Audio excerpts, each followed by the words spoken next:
Scott Spears along with you on this Wednesday, April the 20th, 2011 for The Exchange, joined by Charlie Evers, Fritz the Night Owl, sitting in for Marianne Michaels this week, George Casotis, and we had to get some female blood up here at the table, longtime pal of mine, Brenda Donegan from the Marion Star and other great activities around the Marion area. George was just telling me that he was Marianne this week. Well, yeah, a little bit. Do you feel like Marianne? Yes, yes, yes. Mary Ann. What was that song? Mary Ann. That's an oldie, George. That's an oldie, Mary Ann. An oldie but a goodie. Oldie but a goodie. We need to thank our sponsors this week. Today. I always say this week. I'm stuck in the radio mode. Today's episode of The Exchange is brought to you by Peacock Water Conditioning. Water experts since 1953, 1800 Marion Marysville Road, Marion, Ohio, 43302. For further information, dial 740-387-6312.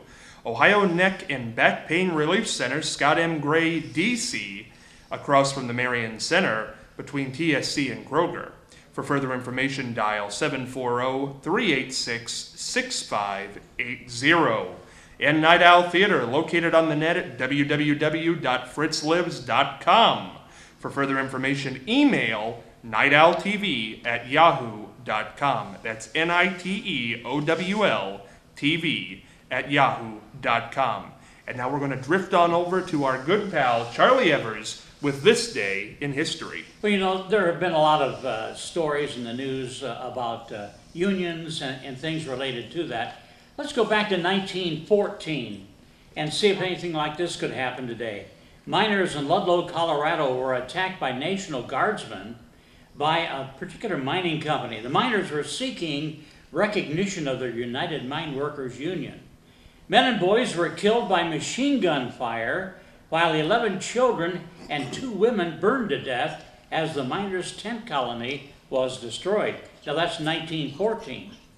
The deadliest school shooting in U.S. history occurred in Littleton, Colorado. You all remember that. 2 students armed with guns and explosives stormed into the Columbine High School at lunchtime, killed 12 classmates and a teacher, and wounded more than 20 others before they killed themselves, of course, and that was in 1999. Boy, time flies. I remember that coming home, 1999. I remember hearing about that. What a horrible, horrible event that was, Columbine. Terrible thing. We're going to go to a high note now. We're going to talk about a movie that you might want to watch tonight because I'm sure you haven't made plans yet. And if you haven't, here's the guy who's going to set them for you. Fritz the Night Owl with the Flick Pick. And again, tonight I'm going to do a movie that has been around for a while, solid performances. It's called The Tall Man. I think yesterday or the day before here on the show, we were talking about how the Western seems to have declined in popularity over the years. But in 1955, when The Tall Men was made, the Westerns were at the peak. There were tons of Westerns on television and in the movies. Tall Men features a heavyweight cast. The King was the star, Clark Gable, who was the King before Elvis and even before Michael. Also in the cast is leading lady, the phenomenal Jane Russell, the late great Jane Russell, who again just sadly passed on not too long ago. Robert Ryan, always he was a very good-looking guy, but invariably he played a villain, and he was one of those actors who could be either the good guy or the bad guy, and you believed him in both parts. Robert Ryan. Cameron Mitchell is in the movie. It's set in the post-Civil War days, in which brothers Clark Gable and Cameron Mitchell sign on to do a cattle drive for Robert Ryan. Along the way, they encounter some hostiles, and they have a blizzard, and Clark Gable and Jane Russell talk about bad luck, good luck. Hey, somebody out there like Clark. Anyway, Clark Gable and Jane Russell are trapped in a cabin by themselves with the winds howling outside, and guess what? A bit of romance blossoms. Jane, however, has big eyes for Robert Ryan. Clark Gable, just being a cattleman, doesn't really interest her because Robert Ryan's the guy who owns the cattle, and he's got the money. So at first, she has big eyes for Robert Ryan and his city ways and so forth. But as you know, Clark always gets the girl, so I'm not going to really be spoiling much for you there. The performances are superb. The scenery, mostly shot in and around Durango, Mexico, is outstanding. It's big in scope. The director was Raoul Walsh, master director of the action-adventure type of films.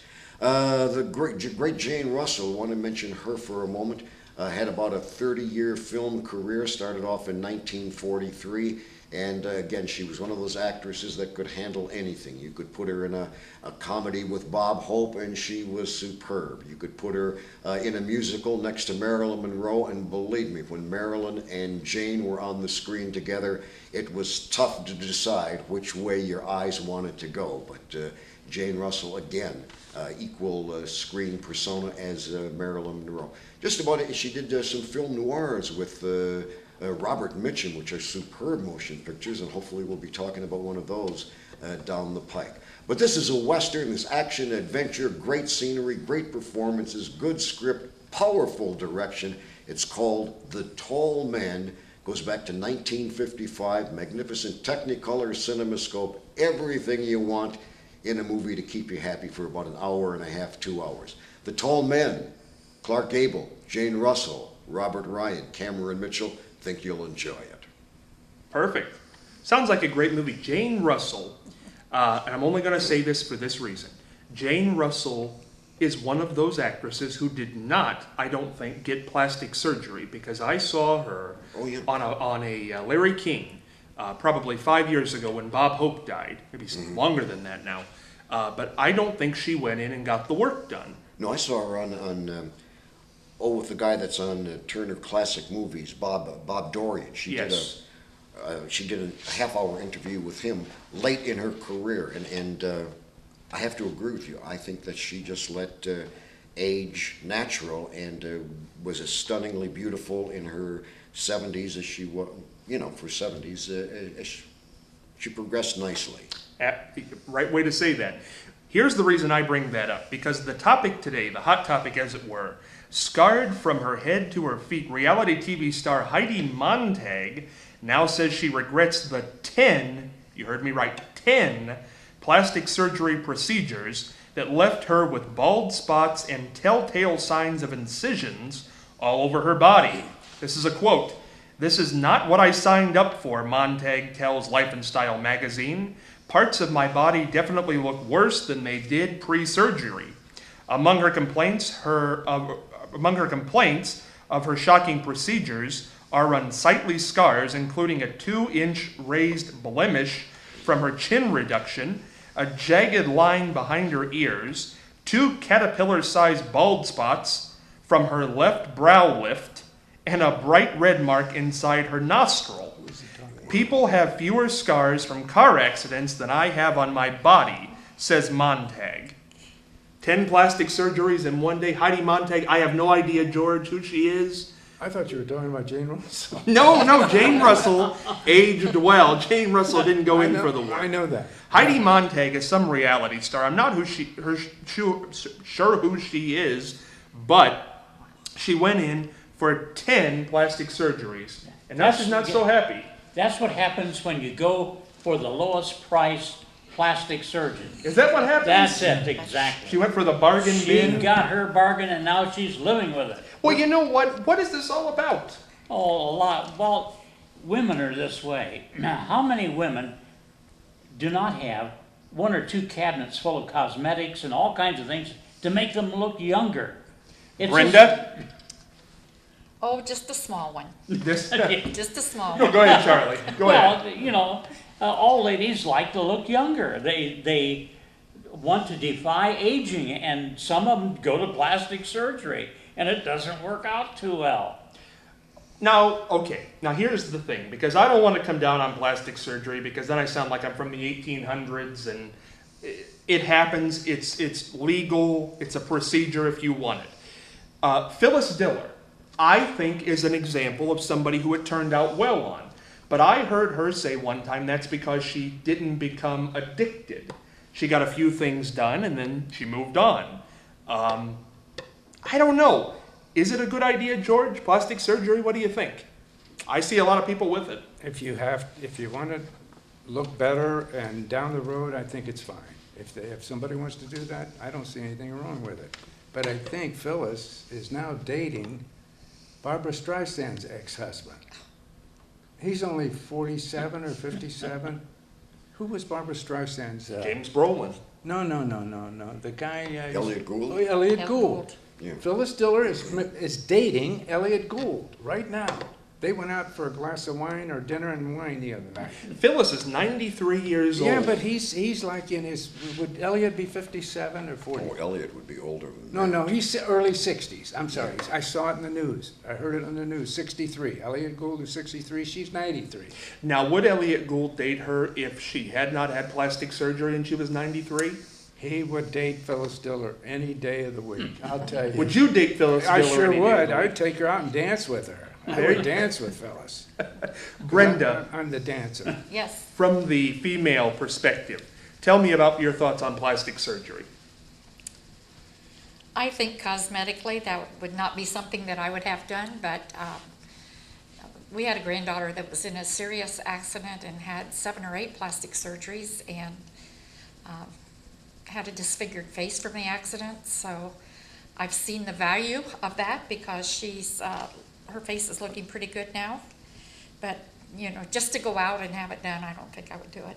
See, that's the interesting thing. Of course, plastic surgery is wonderful for those people who are disfigured. But Heidi Montag did not do this No. to fix a problem. Vanity, maybe? Vanity. How vain are we? I'm not that vain. I don't like surgery. Fritz, tell us about plastic surgery, Heidi Montag. Well, I'm not familiar with who Heidi Montag is. I think she's in show business somehow. And sadly, for the lady performers, that age does work against them in many cases. And I think that that's one of the reasons why so many of the female stars, not that the male stars aren't doing some of it, but it's more important for, at least in most cases, for the female actresses to retain their youth. Whereas a guy, say like Robert Redford or Paul Newman, they just turn from young, good-looking guys into young, good-looking, middle-aged guys into into old, good-looking, mature guys. But I think that for the ladies, for the career to go and to stay a leading lady, I think that youth factor figures in, and this is why a lot of them, as I say, I know the name Heidi Montag, but I don't know whether she's a model or what she does. But I think that youth factor of being able to work might have some motivation as to why so many people do it. You know what's interesting, and I don't know if what this plays into it, but Joan Rivers, who has become kind of a poster child for plastic surgery, we know how old Joan Rivers is because we know how long she's been around. We can go back and watch her on Ed Sullivan in black and white. So we know what her age is. Does it help that she doesn't have any wrinkles? Does that make a difference to anybody? I don't think that Phyllis Diller or Joan Rivers were never considered leading lady sex symbols. So I don't think that the plastic surgery for them, I think it's irrelevant. They're funny whether they age naturally or with the plastic surgery. But I don't think that there was the compulsion that they could get work whether they had had the surgery done or not, as opposed to, say, I think some of the other actresses have to keep that youthful figure or youthful appearance. Why do you think somebody like Joan or Phyllis would do it then? Well, probably just for the same reason that a man would buy, say, a good-looking suit or a shirt he looks good in. You do want to kind of look your best, and if they feel that that's what helps them be more attractive and feel better about themselves, why not? I don't know. I think it's an interesting thing, Charlie, because I think buying a suit you can do at 25 if you look not great, if you're dressed in tatters or something. The plastic surgery is definitely, for the vanity issue, an age thing. Another thing, now, some men like to wear toupees. Some men like to shave their heads. Some men like to have tattoos all over their body. So where does it end? Well, how long do we do it? I think is the thing. I don't have a problem if somebody wants to go in and do that thing where maybe they get their neck lifted or whatever, but this whole shorten your chin and lift your brow and There's nothing like someone 90 years old that has gone through all that plastic surgery. Not the best looking in the world, that's for sure. well, what is it? You can fool Mother Nature, but not Father Time. That's right. You are your age, I regardless. think those girls, Phyllis and Joan Rivers, would love to have that plastic surgery because they want to look young and youthful as long as they possibly can. Let me ask you one other question. Maybe you know this. Jane Russell, did she marry Mickey Haggerty? That was Jane Mansfield. Was that Jane Mansfield? That married Mickey Hargitay. Hargitay, because the daughter is on a crime show Yeah, right now. she's Law and Order. Miss Mariska Haggerty. Right. I thought it was Jane Russell, but it is Jane Mansfield. Mansfield. Thank you. Jane Russell said in one of these interviews that the best kisser she ever had on screen was Bob Hope. Is that right? Can you believe that? All the big leading men that she had, and it was Bob Hope, who was not, he certainly wasn't a sex symbol. Nope. No, he had that caricature nose that always came out, and how could you kiss him with that big nose? Well, tell me But about, on the other hand, she could say Bob Hope, and then none of her other leading men would get mad at her. That's I mean, true. So it was That's true. maybe it was a tongue-in-cheek kind of comment. Makes sense. so better to be born ugly into show business than beautiful, because if you're born beautiful, you're gonna have to fix it in your 50s, 60, 70. 60s, 70s. If you're ugly to begin with, like Bob Hope, you can just go on and never have to worry about it. Well, if you're funny enough, nobody's gonna look otherwise, so what's the Well, difference? is it funny? What if you're a beautiful leading actress like, say, who's a funny leading actress who's beautiful? Well, Elizabeth Taylor was one of the best-looking ladies of all time. I don't think she was a comedic actress, though. Betty White? Betty White. White. Betty Yeah. White. Now, well, I don't know that she was ever... Mary Tyler Moore, a great beauty who was a leading actress. Now, does Mary have to still look like Mary 20 years ago, or is she just funny so she can get the wrinkles? She's looking rather old. And you pay attention to that. Her age, yes. So when you see Mary Tyler Moore now, you say, you do one of these Oh, numbers. boy, I remember when she was good looking. And what is she now? She's just an old person. Well, she's had some other things going on in her life. Yeah. But does it affect the acting? No, it wouldn't affect the acting at all. So she could play the mother of a girl who you used to think was good looking now. An old mother, yes. Now the men, now Robert Redford, could he play the father, or is he still the leading man? Well, he's about in between. In between. Yeah, yeah. I think it's an interesting thing, and I think plastic surgery is 10 in a day, and now she's unhappy. What should she do? Heidi Montag. Well, I saw her on television. She does look bad. I mean, really. She'll be glad to know that I after mean, oh, she's $50,000 terrible. worth of it. Yeah. Carol Burnett had surgery done on her jaw, and it turned her from a comedic-looking person to someone who's not very personable. I think that her jaw job did her a disservice. Her jaw affected her personality? Oh, she the way she looked all through her highlight of her career on television, she looked a certain way. Then she had her jaw operated on, and it turned her personality completely. Completely around. I Yeah. remember that. Isn't it? Well, that's a good She's not question. the funny lady anymore. Yeah. Well, do your looks have impact on your personality? Oh yes, You think? yeah. Look in the mirror. I don't like to. Scares me. George, what do you think? Does the way you look affect your attitude day to day?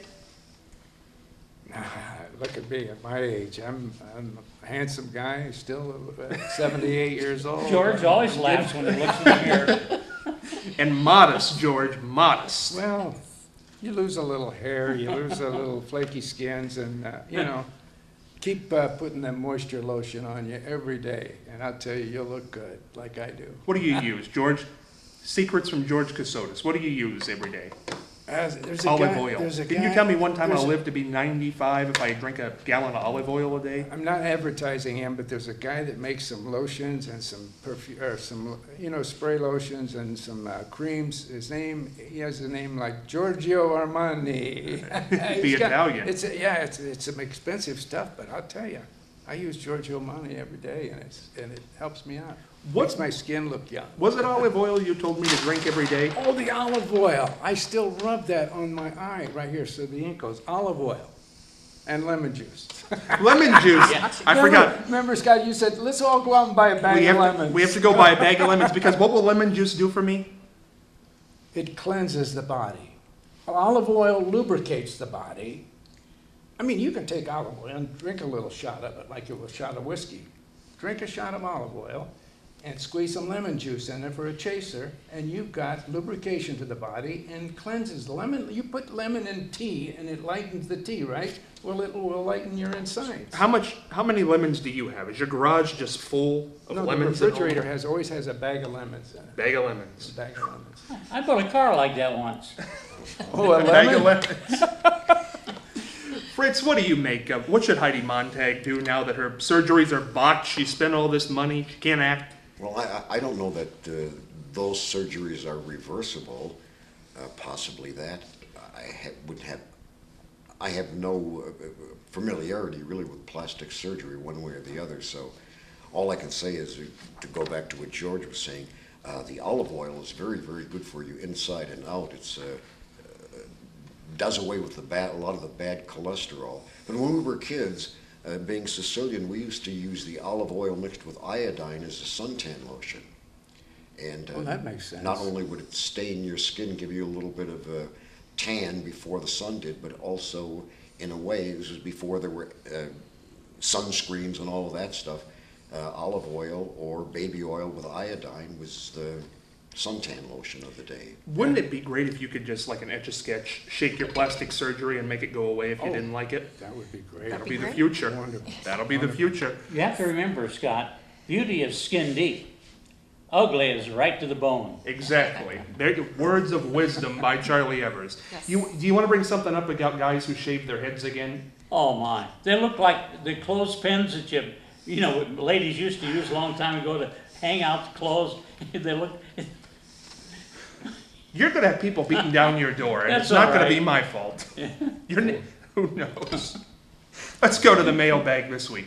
My husband has been a recovering alcoholic for about a year. He is in AA.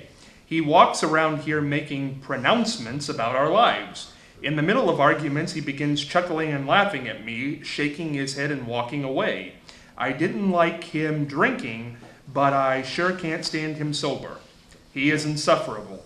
That's Jane and Marion. We're running out of time here, but boy, that's a common problem, I think. As we started this conversation about beauty being skin deep, sometimes if you take something away, the personality changes. What would you tell Jane to do, Charlie? well, this man needs help, and that's all I can say. Well, if he is in AA, so he is not drinking, Okay. I assume. AA is a great program. Oh, yeah. Absolutely. But now that he's sober, I guess she's having a problem. I don't know, that kind of goes back to the other day when we had a problem that way, but, you know, Tough situation. Yeah. How do you approach it? How do you approach that, George? Just throw a nickel on the drum, save another drunken bum. Salvation Army. Gee It's like- whiz. I have to remember that. I don't know. I'm not even going to comment on that. Brenda, go ahead. Follow that up. Well, I don't know if the spouse is allowed to go to AA or not, but maybe if she went to AA, she could hear some things that might help them kind of work through their problem. Well, you do change when you give, and that's a I'm tough. I'm sure there are a lot of changes. Oh, that's a tough thing to give up. Kudos, my goodness, for Yes. going to the program. Fritz, how would you deal with somebody who made a big life change, sobered up, good for them, but now they're a little different? Well, I think that going to the AA and talking with them about the changes that have occurred since then, that possibly professional help through them or a reference to a doctor or marriage counselor or a religious person, priest, rabbi, minister, neighbors, friends, relatives might all have a bit of advice to help resolve their problems now, the new problems that have arisen since he's sober. I think you're right. So, It's a tough one. It's Yeah. consult somebody, maybe a doctor, somebody of that nature. If you have a question for the mailbag, join us on Facebook under the name The Exchange Marion, or email your questions to us at irmcommunications@gmail.com. Did want to ask Brenda something right before we wrapped up today. Do you remember what happened to the big pants that were on the wall at Depot Sales? No. Think about that and we'll talk about it tomorrow.